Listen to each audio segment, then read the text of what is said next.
بسم اللہ الرحمن الرحیم۔ السلام علیکم۔ سانپ اور مور جنت سے آئے ہوئے جانور۔ جنت میں گھومنے پھرنے اور کھانے پینے کو بہت کچھ تھا، لیکن جنت میں اکیلے اور تنہا ہونے کی وجہ سے حضرت آدم علیہ السلام اداس رہتے، تو اللہ تعالیٰ نے حضرت آدم کی بائیں پسلی سے بی بی حوا کو پیدا کیا، اور یوں حضرت آدم بی بی حوا کا ساتھ پا کر خوش ہو گئے اور دونوں جنت میں خوش رہنے لگے۔ اللہ تعالیٰ نے ان سے کہا کہ تم دونوں جنت میں جو چاہو کھاؤ پیو گھومو پھرو، لیکن خبردار اس درخت کے قریب مت جانا اور نہ ہی اس کا کوئی پھل کھانا۔ اگر تم نے ایسا کیا تو تم ظالموں میں سے ہو جاؤ گے۔ سانپ اور مور بھی اسی وقت جنت میں رہتے تھے۔ وہ دونوں جنت سے باہر جایا کرتے تھے، اور اس وقت سانپ کے پیر بھی تھے، اور سانپ کے منہ سے ابرک کی بہت اچھی خوشبو آتی تھی، اور مور آج جتنا بھی خوبصورت ہے وہ اس سے بھی زیادہ کہیں خوبصورت تھا۔ جب وہ جنت میں رہتا تھا تب مور کے پاؤں بھی بہت زیادہ خوبصورت تھے۔ ایک دن جب وہ دونوں جنت کے باہر آئے، ان کی ملاقات شیطان سے ہوئی۔ شیطان نے ان دونوں کو کہا کہ مجھے بھی اپنے ساتھ جنت میں لے چلو۔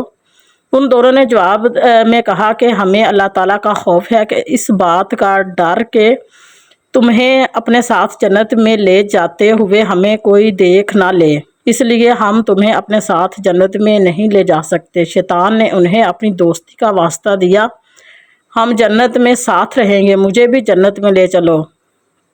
مور نہ مانا، لیکن شیطان نے ان کو دائمی زندگی کے خواب دکھائے، جس پر سانپ مان گیا، اور سانپ نے شیطان کو مشورہ دیا کہ تم میرے منہ میں بیٹھ جاؤ اور میں تمہیں جنت میں لے جا کر اگل دوں گا، اسی طرح تمہیں کوئی دیکھ نہیں سکے گا۔ خیر سانپ نے شیطان کو منہ میں جنت لے جا کر اگل دیا۔ اسی طرح شیطان دوبارہ جنت میں داخل ہونے میں کامیاب ہو گیا۔ شیطان نے جنت میں حضرت آدم بی بی حوا سے ملاقات کی اور ان سے کہا کہ میں تمہارا خیر خواہ ہوں، تم نے جنت میں ابھی تک اس پھل کو کیوں نہیں کھایا؟ اس پر دونوں نے شیطان سے کہا اللہ تعالیٰ نے ہمیں اس درخت سے دور رہنے اور اس کا پھل کھانے سے منع کیا ہے، اس لیے ہم نے ابھی تک اس کو نہیں کھایا اور نہ ہی کھائیں گے۔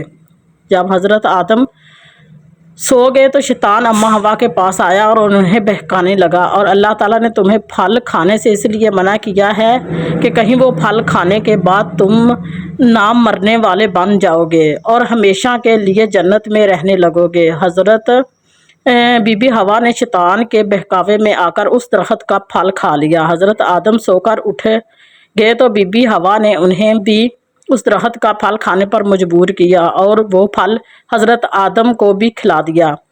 جیسے ہی ان دونوں نے اس درخت کا پھل کھایا تو ان کا جنت کا لباس اتر گیا۔ تبھی اللہ تعالیٰ نے ان دونوں سے کہا کہ میں نے تمہیں اس درخت کے پاس جانے سے اور اس کا پھل کھانے سے اس لیے منع کیا تھا، لیکن تم دونوں نے میری بات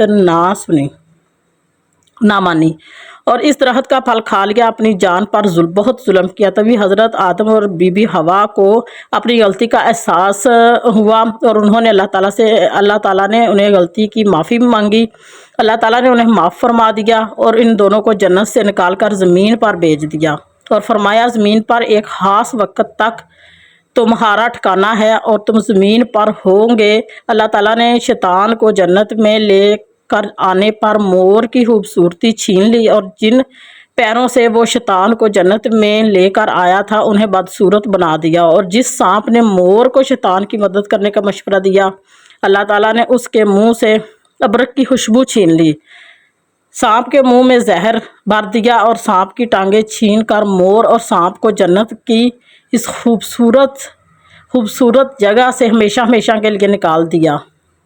اگر آپ کو یہ ویڈیو پسند آئے تو ویڈیو کو لائک کریں، چینل کو بھی ضرور سبسکرائب کریں۔ اس کے ساتھ مجھے دیجیے اجازت، تب تک کے لیے خدا حافظ۔